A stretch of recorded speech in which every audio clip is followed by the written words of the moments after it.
Hi everyone, welcome back to another video from Apps Academy. Today I'm going to be guiding you through how to change your profile name in YouTube Kids.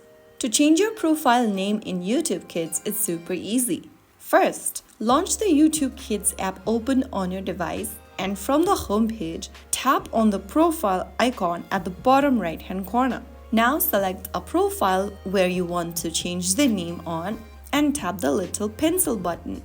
Tap on the pencil button one more time on the next page and you can then go ahead and rewrite your profile name. After you are done, you can go ahead and tap on the back arrow button at the top left to save your change. And that's how you easily change your YouTube Kids profile name in just a few minutes. If you found the video helpful, don't forget to like, share and subscribe to the channel by hitting that subscribe button. Press the bell icon so that you never miss out another upcoming upload from us.